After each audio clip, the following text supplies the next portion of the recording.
Vous dites que c'est une culture que tout le monde devrait. Vous êtes également d'accord avec moi que ce n'est pas tout le monde qui a votre culture, ce n'est pas tout le monde qui a cette jugeote et qui répond rapidement à un certain nombre de problèmes. Alors, est-ce que l'État a défini une politique d'hygiène?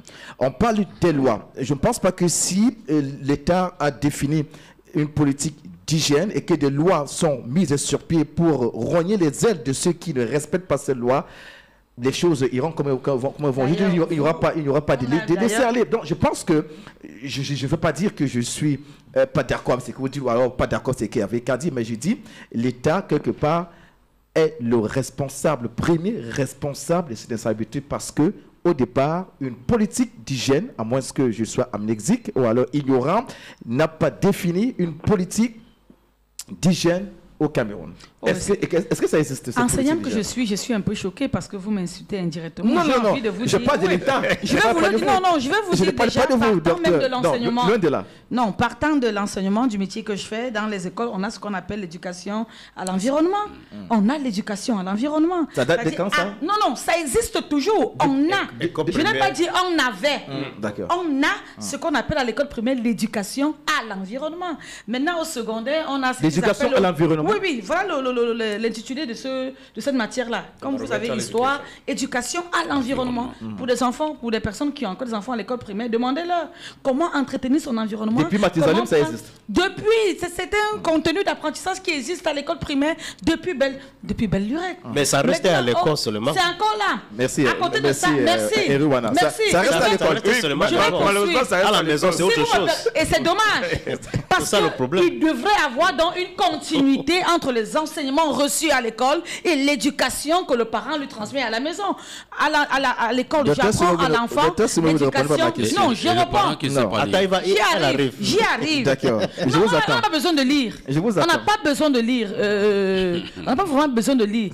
Parce que il y a ces méthodes-là ont été utilisées par nos parents. Les parents d'ailleurs, qu'est-ce qu'on parlait d'engrais? Nos parents utilisaient quoi? Ce n'est pas vos engrais chimiques que vous avez aujourd'hui, que vous nous tuez à petit feu avec là. Il faut nous dire, ce sont des déchets de cuisine que nos parents utilisaient. Donc, ils le savent mieux que nous, sans pour autant être allés à l'école. Donc, à côté de ça, il y a cette éducation déjà qui est faite à l'école, que ce soit au primaire, au secondaire et même au supérieur.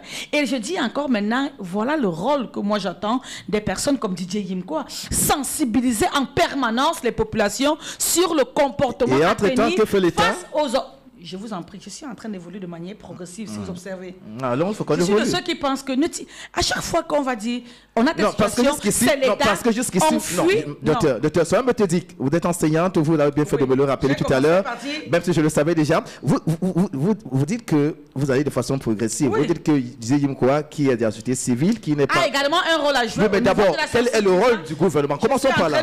Commençons par là. J'ai choisi un pan. J'ai commencé du bas vers le haut. Vous l'avez dit, d'accord. Quel est le rôle du gouvernement maintenant? Non, permettez que les auditeurs comprennent. Non, on a compris que la société a sa part de responsabilité. Mais vous m'aviez coupé. Non, vous n'avez pas coupé, il faut qu'on évolue. On a seulement une heure, docteur. L'école a un rôle à jouer, la famille a un rôle à jouer, l'école a un rôle à jouer, les acteurs de l'environnement, de la nature, les amoureux de la nature, comme les Didier, les experts, ont un rôle à jouer de sensibilisation. Et maintenant, l'État également a son rôle à jouer. Lequel? Je l'ai dit tout à l'heure, lorsqu'on va commencer à apprendre à la population le cri des déchets, lorsqu'on va commencer, vous dites bien. Puisqu'il y en a qui ne savent pas. Je suis de ceux qui savent qu'il y en a qui ne savent pas. Ça, je le reconnais. Et je suis parfois très choquée même de voir des personnes rassemblées. Je vous ai pris un exemple que nous vivons dans nos quartiers aujourd'hui. Vous prenez une poubelle, vous voyez tout à l'intérieur. Ce que moi, par exemple, je ne fais pas.